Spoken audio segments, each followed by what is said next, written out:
बिस्मिल्लाहिर्रहमानिर्रहीम। अस्सलाम वालेकुम। मैं हूँ गुंचा तारिक और आप देख रही हैं मेरा channel Guncha Tariq beauty world. जनाब, आज मैं जो मेकअप कर रही हूँ ये उन ब्राइड्स के लिए है जो वलीमे के बाद वापस अपने ससुराल जाती हैं। तो वलीमे के बाद जब वो अपने घर से मैके से वापस जब ससुराल जाती हैं तो उनको एक अच्छा सा लुक होना चाहिए ना, तो वो अच्छे से तैयार होके जाएं और बहुत ज़्यादा ओवर भी ना लगे। ह्यूमन के जैसे जो चौथी की दुल्हन वगैरह होती हैं उनके लिए मैं एक लुक कर रही हूँ। आई होप आपको पसंद आएगी। बहुत ही आसान तरीके से, बहुत ही सादा सी लुक है। बहुत ज़्यादा इसको मैं ग्लिटर वगैरह नहीं कर रही हूँ, बस सिंपल सी लुक है। तो सबसे पहले हम इसके लिए एक फ्लॉफी ब्रश लेंगे। उस पर मैंने रेड शेड लेना है। क्योंकि मैं अपनी ब्राइड के लिए मेकअप कर रही हूँ लिहाजा मैं रेड शेड ही करूँगी। तो दोनों तरफ आउटर कॉर्नर और इनर कॉर्नर, यानी ये जो हमारा आउटर कॉर्नर है और ये जो मेरा इनर कॉर्नर है, इन दोनों की जानिब मैं फ्लॉफी ब्रश से मैं कलर को डिपॉजिट कर रही हूँ। और अब इसके बाद मैं इसकी ब्लेंडिंग स्टार्ट करूँगी। ये देखिए, इस तरह से पहले आपने कलर को डिपॉजिट करना है और फिर उसके बाद उसकी आपने प्रॉपर ब्लेंडिंग स्टार्ट करनी है। इकट्ठे बहुत सारा कलर मत लीजिएगा, क्योंकि यूँ होता है कि जब हम बहुत सारा कलर इकट्ठे अपने ब्रश पे उठा लेते हैं तो उसकी ब्लेंडिंग बहुत डिफ़िकल्ट हो जाती है। ठीक है जी, ये प्रॉपर आपने इसकी ब्लेंडिंग करनी है। ब्लेंडिंग ब्लेंडिंग ब्लेंडिंग, बहुत ज़्यादा ब्लेंडिंग। ओके जी, ये हो गया। अब देखिए, जो सेंटर का एरिया है, आप चाहें तो इस पर कंसीलर भी अप्लाई कर सकती हैं, मगर मैं कोई कंसीलर अप्लाई नहीं कर रही हूँ इस पर। मैं बहुत ही इजी वे में आपको बता रही हूँ, क्योंकि मैं ये बारात की ब्राइड या वलीमे की ब्राइड के लिए नहीं, बल्कि मैं उस ब्राइड का बता रही हूँ जो कि चौथी की दुल्हन होती है, जो वलीमे के बाद अपने घर जाती हैं। तो उनके लिए बहुत ही इजी वे में मैं तैयारी बता रही हूँ। तो इसमें आपको किसी किस्म का कोई कंसीलर वगैरह अप्लाई करने की ज़रूरत नहीं है। आपने सिंपल ये करना है कि आपने दोनों तरफ कलर को डिपॉजिट करना है। डिपॉजिट करके आपने कलर की बेहतरीन तरीके से आपने ब्लेंडिंग स्टार्ट करनी है। एंड देन आपने जब ब्लेंडिंग आप कर लेंगी तो फिर आप अपने किसी भी येलो कलर को आप अपने सेंटर पार्ट में आपने अप्लाई करना है फिंगर की हेल्प से। और जितना भी आपने दरमियान में रखना है गोल्डन शेड, आप उसी लिहाज से आपने उस पर गोल्डन शेड की, उसी येलो शेड के ऊपर आपने गोल्डन शेड की एप्लीकेशन करनी है। पहले आपने येलो शेड अप्लाई करना है। चूँकि मैं यहाँ पे कंसीलर नहीं लगा रही हूँ, लिहाजा मुझे बेस चाहिए अपने गोल्डन शेड के लिए। तो आपने अच्छे से उसके ऊपर ही गोल्डन शेड को अप्लाई कर देना है। अब आपकी मर्ज़ी है, ये मेटेलिक शेड फिंगर से बहुत आसानी से ब्लेंड होता है। आप चाहें तो ब्रश की हेल्प से भी, मैं दोनों तरीके से आपको करके दिखा रही हूँ। ठीक है। अच्छा, ये जो ऊपर की जो शेप होगी ना, हमेशा कोशिश कीजिएगा जब हम इस तरह का मेकअप करते हैं तो इसके ऊपर की शेप जो होती है वो मशरूम की शेप होनी चाहिए, यानी इस तरह से हो कि फिर ये नीचे आएगी। ठीक है। ये पूरे ये गोल आपने राउंड नहीं बनाना है। आई बॉल्स के ऊपर आपने पूरा, जैसे आई बॉल्स होती हैं, आपने पूरा गोल शेप नहीं देना है। आपने इस तरह से इसको फैला के फिर नीचे करना है। इससे ये होता है कि ये मशरूम शेप कहलाती है। ठीक है जी। अब इसके बाद मैं अपना लाइनर अप्लाई करूँगी। लाइनर के बाद फिर आपने फॉल्स लैशेस अप्लाई करना है। फॉल्स लैशेस अप्लाई करने से पहले मैं हमेशा आपको समझाती हूँ कि आपने ज़रूर लाइनर की एक थिन लाइन लगानी है। बिकॉज़ जब हम इस तरह से करते हैं तो जब आप फॉल्स लैशेस अप्लाई करेंगी तो नीचे की स्किन नज़र नहीं आएगी, जिसकी वजह से आपका मेकअप बहुत मेसी नहीं लगेगा। ठीक है। आप कोशिश करें कि आपका मेकअप बहुत ही नीट होना चाहिए। अब ये जो मैंने आपको दिखाया था कि इस तरह से मैंने कॉटन बैड की हेल्प से मैंने यहाँ से एक लाइन क्रिएट की थी, तो इसी पर आपने अपना लाइनर अप्लाई करना है। मैं बहुत इजी वे में आपको बता रही हूँ, वरना आप चाहें तो आप टेप भी लगा सकती हैं। अगर आप बिगनर्स हैं तो आप ज़रूर टेप अप्लाई कीजिएगा, क्योंकि टेप लगाने से एक शार्प लुक आती है। अच्छा जनाब, मैं बहुत ज़्यादा विंग शिंग नहीं करूँगी क्योंकि मैंने आपको बता दिया है कि ये मैं बारात या वलीमे की रिसेप्शन की ब्राइड के लिए मैं नहीं कर रही हूँ। ठीक है, अब इसके ऊपर मैंने एप्लीकेशन करनी है लैशेस की। लैशेस का मैंने आपको हमेशा बताया कि जब भी आप लैशेस की एप्लीकेशन करें उसके ऊपर ग्लू आप 30-40 या 20 सेकेंड पहले आपने अप्लाई कर देना है लाजमी।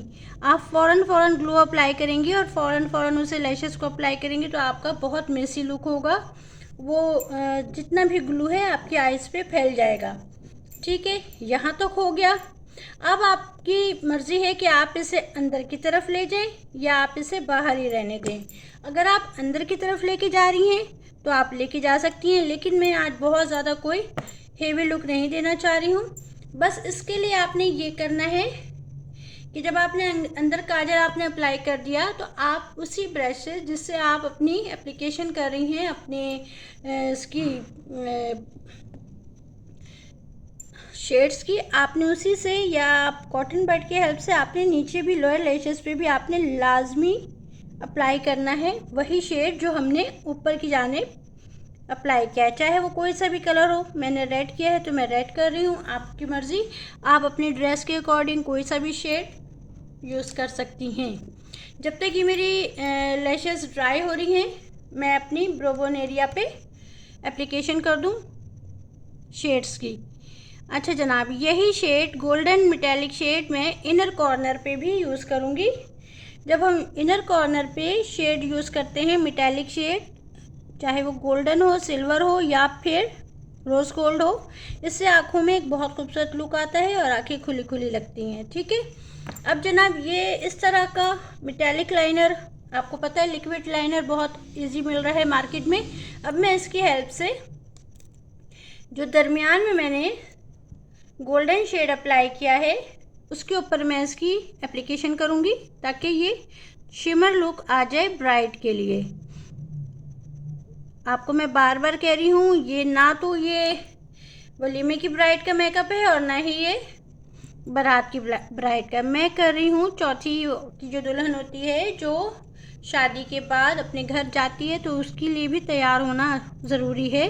तो आप अगर खुद से तैयार हो रही हैं, अपना मेकअप खुद कर रही हैं, तो आप खुद भी कर सकती हैं। अगर आप अपनी क्लाइंट का कर रही हैं तो आप तो भी इस तरह से बआसानी कर सकती हैं।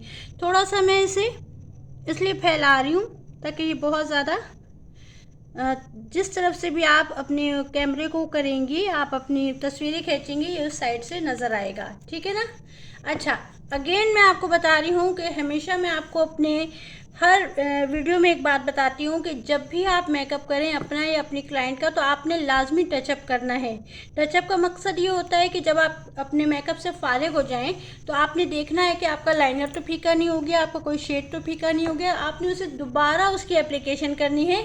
उस एप्लीकेशन को हम टचअप कहते हैं। ओके जी, ये टचअप आपने लाजमी करना है ताकि आप जब अपनी क्लाइंट को या अपनी आपको जब आप देखें कि जनाब डन हो गया है आपका मेकअप, तो आपने लाजमी एक दफ़ा उसको टचअप करना है। ठीक है, डन हो गया। अब मैं जब मेरी लैशेस ड्राई हो गई हैं तो अब मैं इस पर लाइनर की एप्लीकेशन करूँगी। लाइनर बहुत ज़्यादा मोटा लगाने की ज़रूरत नहीं है, बस हल्का पतला सा लाइनर लगाएं अपनी लैशेस पे।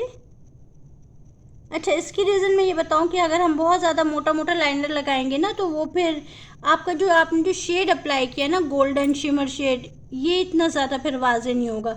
आपने वाजे करना है अपने मेकअप को, यानी जो हमने गोल्डन शिमर शेड यूज़ किया है हमने उसको वाजे करना है। ठीक है जी, सही है। अब आपने क्या करना है, जब आपका आई मेकअप कंप्लीट हो जाए तो आपने लाजमी अपने मेकअप को डन करना है अपनी से क्या कहते हैं टचअप से, एंड देन आपने अपनी क्लाइंट को फारिग करना है।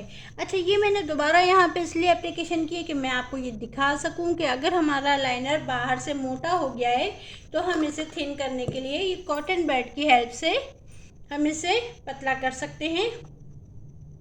ये ना परेशान होइएगा कि जनाब एक आँख पे पतला हो गया लाइनर, एक आँख पे मोटा हो गया तो हमें पूरा मिटाना नहीं। आप अगर आप चाहें तो आप दूसरी आँख पे भी इतना ही मोटा कर दें, नहीं अगर आप चाहती हैं तो आप कॉटन बैड की हेल्प से आसानी से उसे आप रिमूव कर दें। जितना पतला आपने रखना है अपने इसको लाइनर को, आप उतना ही पतला रखें, बाकी को आप आसानी से इस तरह से रिमूव कर दें कॉटन बड की हेल्प से। देखिए कॉटन बड तो होना चाहिए, सबके घरों में भी होना चाहिए, बहुत काम की चीज़ है ये, और आपके मेकअप में बहुत आपके लिए आसानी होती है इससे। तो प्लीज़ आप लोग इन चीज़ों को ज़रूर अपने मेकअप बॉक्स में रखा करें। जो आपने मेकअप रखा हुआ है उसमें इन सब चीज़ों का होना बहुत ज़रूरी है, ठीक है। अब ये होता है जनाब कि जब हम अपना मेकअप डन कर रहे होते हैं तो हमें देखना होता है कि भाई हमने कहाँ से कौन से वो मिस्टेक कर दी है, हमने कहाँ से अपने मेकअप को थोड़ा सा मोटा करना है, कहाँ से पतला करना है, हमने कहाँ से अपने मेकअप को सही मतलब लुक आना चाहिए। तो ठीक है ना, इसमें आपको बार बार अपने मेकअप को डन करने से पहले आपने टचअप करना है लाजमी। ये होता है एक अच्छी ब्यूटिशियन का तरीका कि आपने लाजमी उसे टचअप करते रहना है। मैं आपको इसलिए हर चीज़ बताती हूँ दोस्तों कि आपको इस चीज़ का अंदाज़ा हो कि जब हम मेकअप कर रहे होते हैं तो हमें एक चीज़ पे ध्यान देना है, क्योंकि हमारे जो क्लाइंट्स होती है ना वो मुतमईन नहीं होती हैं फिर इतनी आसानी से। अगर आप उनको मुतमईन नहीं करेंगी तो वो कभी भी आपसे मुतमईन नहीं होंगी। तो आपको लाजमी इन छोटी छोटी चीज़ों को आपने बहुत ध्यान देना है, ठीक है। ध्यान देने से ये होगा कि आपके मेकअप में निखार आएगा और आपका मेकअप जो है ना आपकी क्लाइंट को पसंद आएगा। ये यहाँ पे मैंने थोड़ा सा और पतला कर दिया है लाइनर। इसकी वजह ये है कि मैं इस लाइनर के बाहर नहीं, मैं इसके ऊपर ही दोबारा से लाइनर अप्लाई करूँगी। अगर मैं बाहर से करूँगी तो ये दोबारा से थिक हो जाएगा, मोटा हो जाएगा, जो कि मुझे नहीं चाहिए। मैं इसी के ऊपर से लाइन ड्रॉ कर रही हूँ। हल्के हल्के स्ट्रोक्स लीजिएगा, इकट्ठे पूरा खींचने की ज़रूरत नहीं है। धीरे धीरे हाथों से हल्के हल्के स्ट्रोक्स लेके आपने इसकी एप्लीकेशन कर देनी है, ठीक है। सेम आपने इस साइड भी करना है। जब आप देखेंगे कि आपका मेकअप डन हो गया है तो आपने इस चीज़ को मेक श्योर करना है कि दोनों तरफ का लाइनर बराबर हो, दोनों तरफ का शेड बिल्कुल, ये नहीं कि एक तरफ आँखों से बाहर निकल जाए। जब भी हम शेड या लाइनर अप्लाई करेंगे तो हमारी कोशिश होगी कि दोनों का बैलेंस होना चाहिए। जब अगर आपकी आँखों के मेकअप का बैलेंस नहीं होगा तो फिर आपके आँखों का मेकअप अच्छा नहीं लगेगा। तो ये थी आज की हमारी थीम, चौथी की जो दुल्हन होती है उसके लिए। या ये मेकअप आप अपनी इंगेजमेंट ब्राइड पे भी कर सकती हैं, आप अपनी मायों की ब्राइड, मेहंदी की ब्राइड, आप किसी भी ब्राइड पे, सवाए आप उस पर मत कीजिएगा कि बारात और वलीमा की ब्राइड के अलावा आप किसी भी ब्राइड पे से, या अगर आप खुद किसी पार्टी में जा रही हैं एज ए गेस्ट मायो, मेहंदी या एंगेजमेंट में, तो आप खुद पे भी ये कर सकती हैं बासानी। मैंने बड़े इजी वे में आपको ये मेकअप समझा दिया है दोस्तों। ये बहुत खूबसूरत मेकअप है और बहुत इजी है। ये हम आम पार्टी में भी यूज़ कर सकते हैं, ज़रूरी नहीं है कि शादी में ही आप जाएं। आप किसी भी पार्टी में आप अपने रेड ड्रेस के साथ, हाँ आप इसे, मैंने तो इसे रेड पे किया है, आप इसे पिंक पे भी कर सकती हैं, आप इसे ग्रीन पे भी कर सकती हैं, सी ग्रीन पे भी कर सकती हैं, इवन ये कि आप इसे मैरून पे भी कर सकती हैं, ठीक है ना। अकॉर्डिंग टू योर ड्रेस, आपने जो आउटफिट पहनी हुई है उसके मुताबिक आपने अपने शेड्स को चूज़ करना है और गोल्डन अप्लाई करना है। अगर आपके ड्रेस में गोल्डन के बजाय सिल्वर है या रोज़ गोल्ड है तो आपने रोज़ गोल्ड या सिल्वर की ही एप्लीकेशन सेंटर में करनी है, अदरवाइज़ आप गोल्डन पे करें। देखें गोल्डन कितना हसीन लग रहा है। तो ये थी जनाब आज की मेरी लुक। आई होप आपको पसंद आई होगी। पसंद आए तो इसे लाइक करें, शेयर करें, आपका अपना चैनल है। और जनाब मिलती हूँ एक नई वीडियो के साथ। अपना बहुत ख्याल रखिएगा। कोई फरमाइश हो तो बताया करें कि मुझे आप मुझसे कौन सा मेकअप चाह रही हैं सीखना, मैं आपको बताऊंगी। और अगर आपको मेरा मेकअप पसंद आता है तो इसे लाइक ज़रूर कीजिएगा, मुझे आपकी पसंदीदगी का इंतज़ार रहेगा, ठीक है दोस्तों। तो देखिए आपको मैं बार बार करके दिखा रही हूँ, मैं बार बार अपने मेकअप का टचअप कर रही हूँ। ये नहीं कि बस हमने करके दे दिया ख़त्म बात, नहीं जी, आपने टचअप करना है लाजमी। ताकि आपकी ब्राइड और आपकी क्लाइंट मुतमईन रहे। ठीक है, आई होप आपको पसंद आई होगी आज की थीम। मिलती हूँ एक नई वीडियो के साथ। अपना बहुत ख्याल रखिएगा। जब तक के लिए अल्लाह हाफिज़ एंड टेक केयर।